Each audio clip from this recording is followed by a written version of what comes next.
Hello students, today we will discuss chapter 2 and our topic is formation of a joint stock company. It means how we formate joint stock company. देखो हमने various form of business अभी discuss किए थे, ठीक है। कल वाली video में हमने उन वेरियस फॉर्म ऑफ बिजनेस की कंपैरेटिव स्टडी की थी कि उन सब में क्या क्या मेन डिफरेंस है। उसमें हमारा जो लास्ट फॉर्म ऑफ बिजनेस था वो लास्ट फॉर्म ऑफ बिजनेस हमारा था joint stock company. So today we discuss how we format the joint stock company. हम ज्वाइंट स्टॉक कंपनी को कैसे स्टैब्लिश करते हैं, या when we want to establish the joint stock company then what steps we should follow, ठीक है। Then there are the 4 steps, ठीक है। When we want to establish the joint stock company then there are the 4 steps we should follow step by step. First आता है promotion, second आता है incorporation, third आता है capital subscription stage and fourth one क्या है आपका commencement of business, ठीक है। जब भी हम कंपनी को सेटअप करना चाहते हैं फर्स्ट हमारी स्टेज आती है प्रमोशन। जैसे हमारी प्रमोशन स्टेज कंप्लीट हो जाती है सेकंड हमारी इनकॉर्पोरेशन, इनकॉर्पोरेशन को हम रजिस्ट्रेशन भी बोलते हैं, और फोर्थ हमारी आती है कैपिटल सब्सक्रिप्शन स्टेज, और थर्ड आती है capital subscription stage and fourth आती है हमारी commencement of business. It means joint stock company को जब हम स्टैब्लिश करते हैं तो हम 4 स्टेप्स को क्या करते हैं फॉलो करते हैं। बेटा अगर एक प्राइवेट कंपनी की मैं बात करूं तो प्राइवेट कंपनी सिर्फ फर्स्ट 2 स्टेप्स ही फॉलो करती है। अगर एक प्राइवेट कंपनी की हम बात करें तो प्राइवेट कंपनी सिर्फ फर्स्ट 2 स्टेप्स फॉलो करती है, यानी आफ्टर इनकॉर्पोरेशन यानी registration the private company start it's business. But अगर आप पब्लिक कंपनी की बात करें तो public company follow 4 steps. After completing 4 step the public company start it's business. तो पब्लिक कंपनी तो ये 4 स्टेप्स फॉलो करती है, लेकिन एक प्राइवेट कंपनी सिर्फ 2 स्टेप फॉलो करके ये अपने बिजनेस को क्या कर देती है स्टार्ट कर देती है। उसके बाद आता है कि हम एक एक स्टेप बाय स्टेप स्टडी कर रहे हैं। तो फर्स्ट ऑफ ऑल हम आज का टॉपिक प्रमोशन लेते हैं। तो फर्स्ट आता है what do mean by the promotion, कि प्रमोशन है क्या, ठीक है। कहते प्रमोशन का मतलब होता है promotion means all those activity which are performed by a person before establishment of the company, all these activity is called promotion, and a person who perform all these activity is called promoter। okay? कहता है कि भाई company को establish करने से पहले हम जितनी भी एक्टिविटी परफॉर्म करते हैं बेटा उन ऑल ओवर एक्टिविटीज को प्रमोशन कहा जाता है, और जो पर्सन उन एक्टिविटी को परफॉर्म करता है उस पर्सन को प्रमोटर कहा जाता है।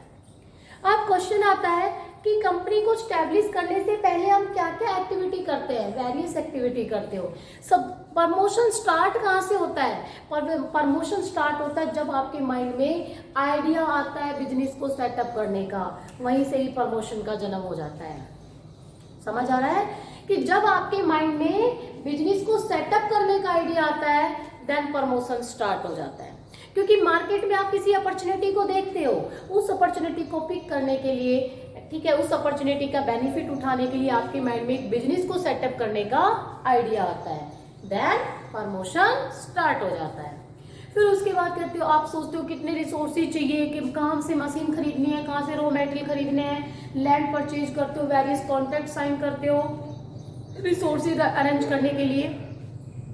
बहुत सारी एक्टिविटी हम परफॉर्म करते हैं बेटा उन ऑल ओवर एक्टिविटीज को प्रमोशन। और जो ये सारे काम कर रहा है, जो पर्सन ये सारे अरेंजमेंट कर रहा है, ये सारी एक्टिविटी को परफॉर्म कर रहा है बेटा उस पर्सन को प्रमोटर कहा जाता है, ठीक है। तो प्रमोशन और उस पर्सन को क्या बोलते हैं प्रमोटर। अब उसके आता है कि जब हम प्रमोशन स्टेज को फुलफिल कर रहे हैं, यानी प्रमोशन के लिए जब हम वेरियस एक्टिविटी परफॉर्म कर रहे हैं तो प्रमोशन में कौन कौन से स्टेप्स हमें फॉलो करने पड़ते हैं। There are the 6 steps in promotion stage, और ये स्टेप्स भी बेटा स्टेप बाय स्टेप ही आप क्या कर रहे हो फॉलो करते हो। तो फर्स्ट जो आपका स्टेप्स है प्रमोशन का, identification of business opportunity. Identification of business opportunity, it means identify करते हैं बिजनेस अपॉर्चुनिटी। बेटा अपॉर्चुनिटी वो पॉजिटिव कंडीशंस होती हैं जो मार्केट में अवेलेबल होती है, जिनसे हमारा प्रॉफिट होने का चांसेस नजर हमें आते हैं, ठीक है। थ्रेट्स वो नेगेटिव कंडीशंस होती है जिनकी वजह से हमें लॉस फेस होने के चांसेस नजर आते हैं, उनको थ्रेट्स कहा जाता है। तो अपॉर्चुनिटी वो पॉजिटिव कंडीशंस जिनसे मुझे प्रॉफिट होने के चांसेस होते हैं, उनको अपॉर्चुनिटी कहा जाता है। तो कहते हैं first of all we identify the opportunity which are available in surrounding area या मार्केट। हम कोई ऐसी अपॉर्चुनिटी आइडेंटिफाई करते हैं जिससे हमें प्रॉफिट होने के चांसेस नजर आते हैं। उस अपॉर्चुनिटी को पिक करने के लिए हमारे माइंड में एक आइडिया स्टक करता है, या तो अपने एग्जिस्टिंग बिजनेस को एक्सपेंड करने का या फिर एक नया बिजनेस सेटअप करने का। उस अपॉर्चुनिटी को पिक करने के लिए मेरे माइंड में एक आइडिया स्टक करता है, या तो उस अपने एग्जिस्टिंग बिजनेस को मैं एक्सपेंड करना चाहूंगी या फिर एक नया बिजनेस में सेटअप करना चाहूंगी। और कहता है जब मैं नया बिजनेस सेटअप करना चाहती हूँ तो फिर मैं resources, technique, machine, raw material, various चीज़ों के बारे में भी क्या करती हूँ, थोड़ा सा एनालिसिस करती हूँ कि भाई ये चीज़ें मुझे कितनी चाहिएगी, मेरे पास कितना फाइनेंस होगा। थोड़ा सा अपने माइंड से ही मैं एनालिसिस कर रही हूँ, किसी से डिस्कस नहीं कर रही, खुद ही सोच रही हूँ कि जो आइडिया मैं रियलिटी में कन्वर्ट कर रही हूँ तो मेरे पास कितने रिसोर्स, क्या सब चीज़ें हैं। तो फर्स्ट पॉइंट जो प्रमोशन का आता है कि आप एक अपॉर्चुनिटी आइडेंटिफाई करते हो, और कहता है अपॉर्चुनिटी तब आइडेंटिफाई की जाती है जब मार्केट में आपको कोई प्रॉफिट होने के चांसेस नजर आते हैं। उस अपॉर्चुनिटी को देखकर आपके माइंड में एक आइडिया आता है to set up a business, to expand his business, ठीक है, टू सेटअप ए बिजनेस या फिर एग्जिस्टिंग बिजनेस को एक्सपेंड करने का आइडिया आपके माइंड में आता है, ठीक है। ये प्रमोशन की पहली स्टेप है, क्योंकि जब आपके माइंड में बिजनेस को सेटअप करने का आइडिया आ गया तो इट मीन्स ये प्रमोशन का फर्स्ट स्टेप आपने फुलफिल कर लिया।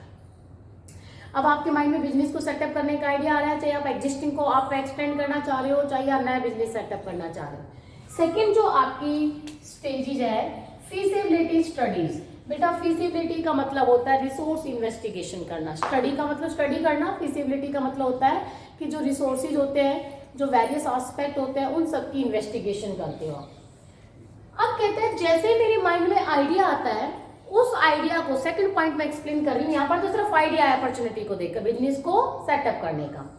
अब कहते हैं उस आइडिया को रियलिटी में कन्वर्ट करने के लिए, जो आइडिया मेरे माइंड में आया है बिजनेस को सेटअप करने का, उस आइडिया को रियलिटी में कन्वर्ट करने के लिए मैं इन्वेस्टिगेशन करती हूँ वेरियस रिसोर्सेज की। इन्वेस्टिगेशन करने से पहले मैं वेरियस एक्सपर्ट्स से भी क्या करती हूँ, सजेस्ट करती हूँ। जैसे किसी चार्टर्ड अकाउंटेंट से पूछ लिया, किसी लॉयर से पूछा, किसी फाइनेंसर से पूछा, या वेरियस पर्सन से मैंने डिस्कस किया कि क्या मैं इस अपॉर्चुनिटी को रियल में पिक कर सकती हूँ या मुझे क्या क्या प्रॉब्लम्स फेस होंगी। उन सब से डिस्कस करने के बाद मैं फिर अगर मुझे पॉजिटिव रिस्पॉन्स मिलता है सभी से, ठीक है, सब लोग मुझे मोटिवेट करते हैं कि यस रियली में बहुत अच्छा आइडिया है, you establish the business and you earn more profit in future. So फिर उसके बाद मैं क्या करती हूँ, रिसोर्स इन्वेस्टिगेशन करती हूँ, ठीक है। रिसोर्स इन्वेस्टिगेशन में 3 ही पॉइंट है, लेकिन आप वेरियस टाइप के रिसोर्स इन्वेस्टिगेट कर सकते हो। फर्स्ट आता है टेक्निकल फीजिबिलिटी। अब कहता है कि जो आइडिया मेरे माइंड में आया है उस आइडिया को रियलिटी में कन्वर्ट करने के लिए मैं टेक्निक की इन्वेस्टिगेशन करती हूँ कि उस आइडिया को रियलिटी में कन्वर्ट करने के लिए मैं कौन सी टेक्निक यूज करूँगी। क्या वो टेक्निक यहाँ अवेलेबल है, क्या वो टेक्निक मेरी पहुँच के अंदर है, क्या उस टेक्निक को मैं परचेज कर सकती हूँ।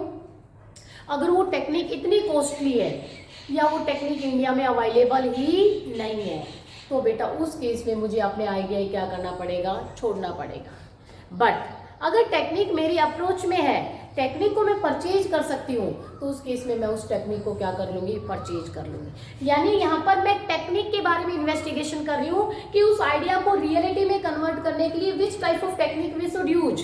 क्या टेक्निक अप्रोचेबल है, क्या टेक्निक मेरी पहुंच में है, क्या मैं उसको परचेज कर सकती हूँ।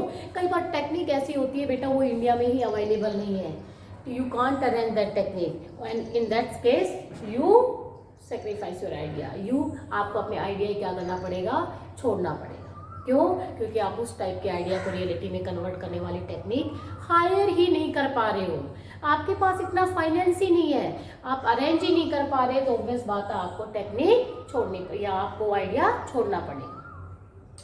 तो टेक्निकल फिजिबिलिटी का मतलब टेक्निक इन्वेस्टिगेशन कर सकते हो, क्या टेक्निक आप परचेज कर पाओगे या नहीं जो उस आइडिया के लिए यूज होने वाली है। Financial feasibility, sometime our idea is very good, sometime our idea is very good, but financially it is not possible to convert the idea into real form, because in that idea when we want to convert that in real form then we need a lot of finance, and all these finance we can't arrange, so we sacrifice our idea।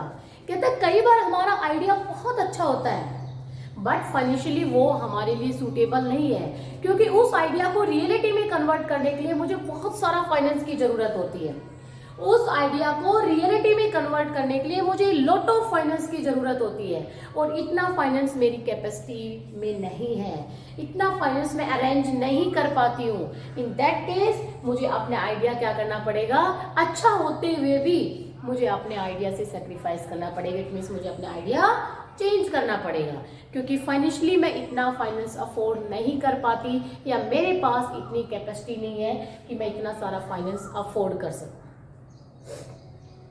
उसके बाद आता है economic feasibility.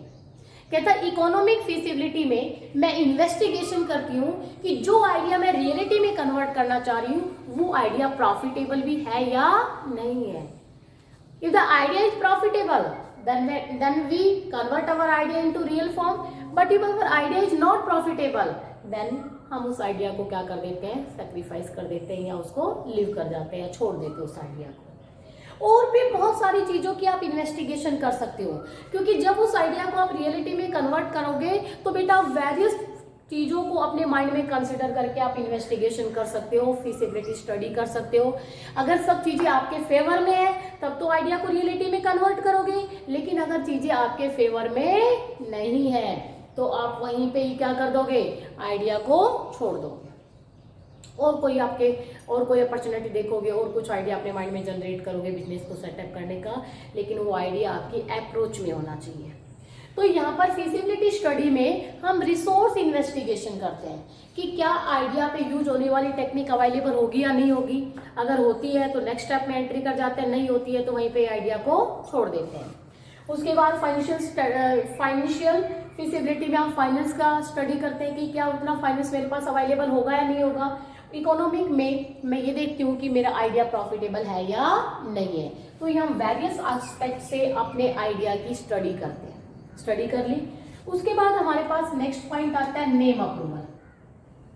अगर सारी की सारी बातें मेरे फेवर में आती हैं, सारे के सारे पॉइंट मेरे फेवर में आते हैं, इट मीन्स सारे रिसोर्सेज मैं अरेंज कर सकती हूँ, कोई प्रॉब्लम नहीं है मेरे साथ, तो फिर थर्ड पॉइंट में मैं अपने आइडिया को रियलिटी में कन्वर्ट करने के लिए अपनी जिस बिजनेस को मैं सेटअप करना चाहती हूँ, मैं decide the name of the company. It means in third point name approval. It means we decide the name of our company. जो प्रमोटर होता है, जो कंपनी को सेटअप करना चाह रहा है, और बेटा प्रमोटर कोई भी हो सकता है, प्रमोटर कोई भी हो सकता है, ठीक है। जैसे मैंने आपको हिस्ट्री ऑफ कॉमर्स में आपको सबसे लास्ट पॉइंट जो आपका था कॉर्पोरेशन, फाइनेंशियल कॉर्पोरेशन या मर्चेंट बैंकिंग जो वगैरह थे, ये सारे के सारे प्रमोटर का काम करते हैं।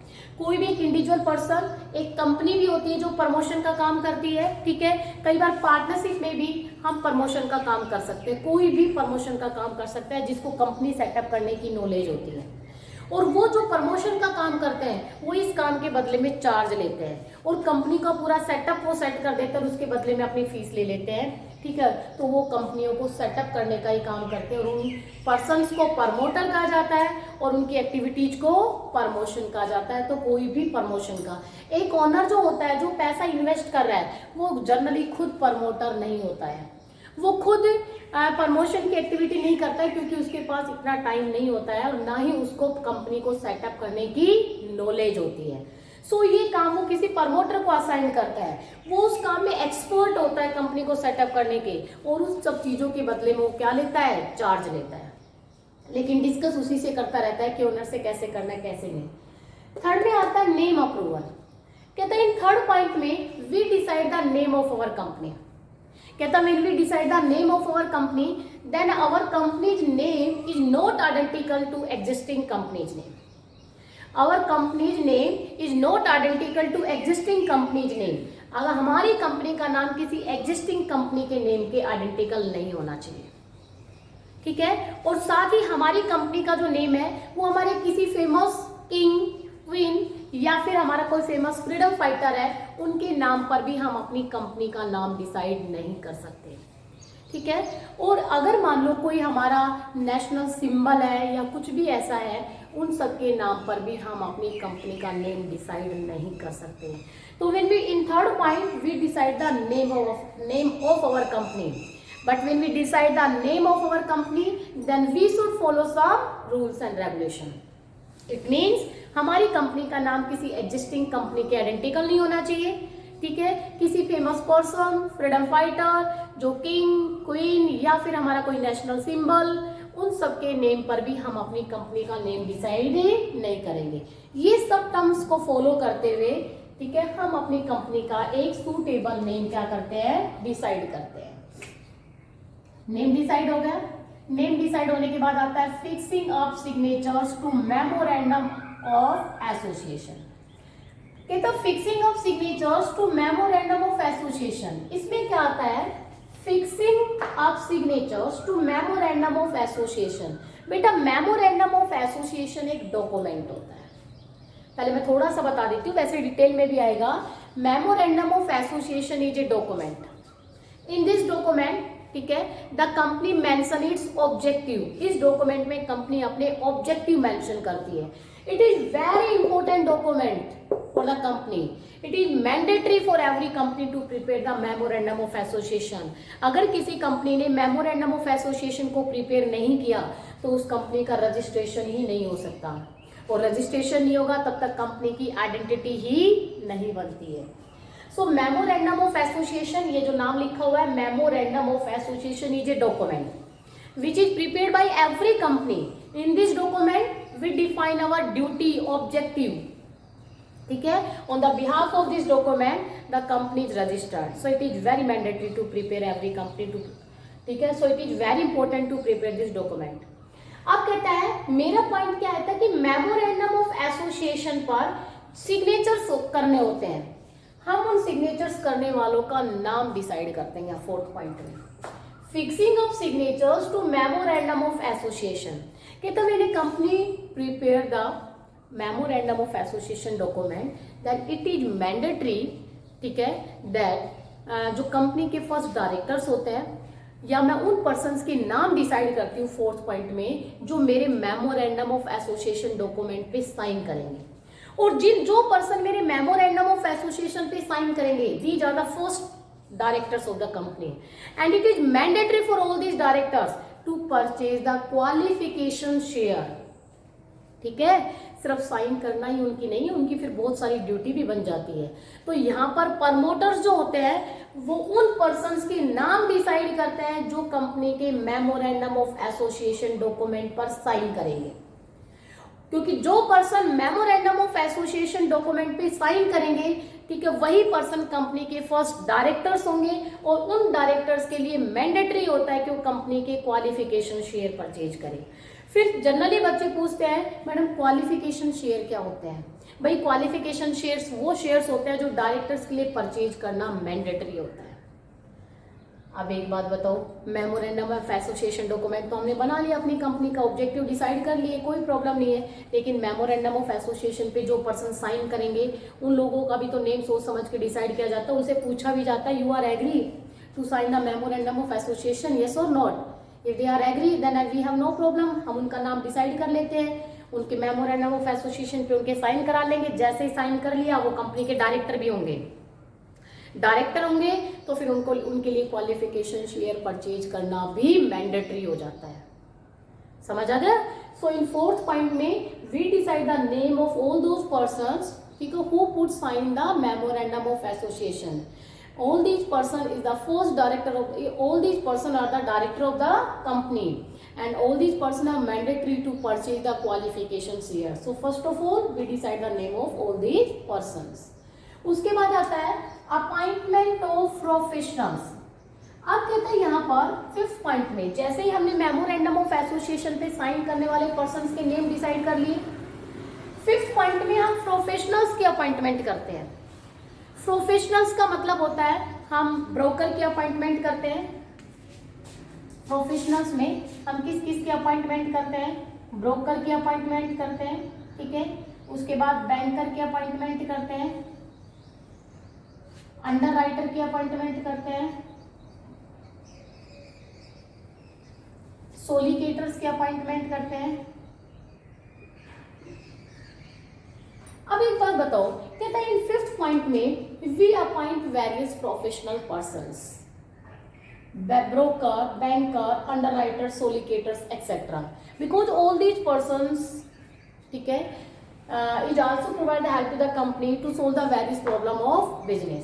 जैसे ब्रोकर क्या होता है बेटा? ब्रोकर वो पर्सन होता है, ठीक है, जो एक इन्वेस्टर्स और कंपनी के बीच में शेयर्स को परचेज एंड सेल करवाने की ट्रांजेक्शन करता है, और उसके लिए वो क्या लेता है? कमीशन लेता है, अपनी फीस लेता है। उस पर्सन को ब्रोकर कहा जाता है। जैसे और ब्रोकर कोई भी नहीं बन सकता, ये सेबी के थ्रू रजिस्टर्ड ब्रोकर होता है। सेबी जिनको ब्रोकर के लिए अपॉइंट करती है वही पर्सन ब्रोकर का रोल प्ले कर सकते हैं। तो ब्रोकर वो पर्सन होता है जो इन्वेस्टर्स और कंपनी के शेयर्स को परचेज एंड सेल करवाने में हेल्प करता है, बीच का एक मीडिएटर होता है, और उसके बदले में वो कमीशन चार्ज करता है। जैसे कोई इन्वेस्टर मेरे पास आया, कोई शेयर होल्डर्स आए, उसने कहा कि मुझे इस कंपनी के शेयर्स क्या करने हैं? सेल करने हैं। मैं कहती हूँ ठीक है, सेल करा दूंगी। तो मैंने उसके शेयर्स को सेल करा दिया, किसी दूसरे पर्सन को परचेज करा दिया। उसके बदले में ब्रोकर ने क्या चार्ज लिया? फीस चार्ज लिया, कमीशन चार्ज लिया। तो उस पर्सन को ब्रोकर कहा जाता है बेटा। बैंकर्स, कंपनी अपना एक बैंकर का नेम डिसाइड करती है, क्योंकि जब भी हम शेयर्स परचेज करने के लिए अप्लाई करेंगे तो एप्लीकेशन के साथ ही हमें एप्लीकेशन की अमाउंट भी सेंड करनी होती है। तो बेटा एक बैंकर का नाम डिसाइड करती है कि भाई इस बैंक में आपको डीडी बनवा के मनी क्या करना है? सेंड करना है, ठीक है। तो जब कंपनी प्रोस्पेक्टस इशू करती है तो प्रोस्पेक्टस में अपने बैंकर का नाम लिख देती है कि जब भी आप शेयर के लिए अप्लाई करोगे तो एप्लीकेशन फॉर्म के साथ ही आप एप्लीकेशन का अमाउंट भी सेंड करोगे। तो कहाँ सेंड करेंगे? कैश में थोड़ी ना सेंड करेंगे। तो एक बैंक का नेम डिसाइड करते हैं कि इस बैंक में आप हमारा पैसा सेंड कर सकते हो, डीडी बना के सेंड कर सकते हैं। उसके बाद under writer. Generally students broker और अंडर राइटर को सेम समझते हैं, लेकिन ब्रोकर और अंडर राइटर में भी डिफरेंस होता है। अंडर राइटर वो पर्सन होता है, कोई कंपनी पार्टनरशिप कोई भी हो सकता है, ठीक है।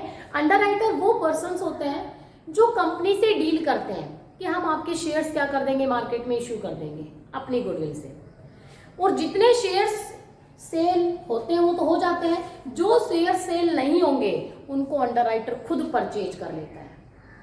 उसको क्या बोला जाता है? Under writer. क्योंकि अंडर राइटर बहुत रिस्की पर्सन होता है, ठीक है। जैसे एक नई कंपनी है, ध्यान से सुनना, एक नई कंपनी है, वो सेटअप हुई है, उसकी मार्केट में कोई गुडविल नहीं है। वो कंपनी भी अपने शेयर इशू करना चाहती है मार्केट में। अब शेयर इशू करेगी तो कोई खरीदेगा नहीं, क्योंकि मार्केट में तो उसकी कोई गुडविल है ही नहीं। अब उसको भी तो पैसा चाहिए भाई, पैसा तो चाहिए ना शेयर इशू करने के लिए, उसको भी फाइनेंस की रिक्वायरमेंट है। तो फिर वो कंपनी के पास क्या ऑप्शन है? क्योंकि वो खुद शेयर इशू कर रही है तो फिर मार्केट में कोई परचेज नहीं कर रहा। और कल मैंने आपको बताया था कंपनियों के लिए मैंडेटरी होता है कि जब तक कंपनी शेयर इशू करती है और शेयर इशू करने पर अगर उसको मिनिमम सब्सक्रिप्शन की अमाउंट रिसीव नहीं होती है, यानी जितने शेयर इशू किए गए उनका 90% अमाउंट अगर कंपनी को नहीं मिलता है तो कंपनी शेयर अलॉट नहीं कर सकती है। ये सेबी का रूल है। अब भाई नई कंपनी को तो हो सकता है शेयर इशू करे और उसके शेयर्स की 90% अमाउंट उसको ना मिले, क्योंकि लोग खरीदना ही नहीं चाह रहे हो, क्योंकि उस कंपनी की गुडविल ही नहीं हो। तो सोचो वो कंपनी कैसे शेयर इशू करेगी? पैसा तो उसको भी चाहिए एक्सपेंड करने के लिए। फिर वो कंपनी क्या करती है? अंडर राइटर के पास जाती है और अंडर राइटर को कहती है कि आप मेरे 1000 शेयर्स मार्केट में क्या कर दो? इशू कर दो। अंडर राइटर कहेगा ठीक है मैं इशू कर दूंगा। अंडर राइटर की अपनी गुडविल होती है मार्केट में। अंडर राइटर उस कंपनी के 1000 शेयर मार्केट में इशू करता है।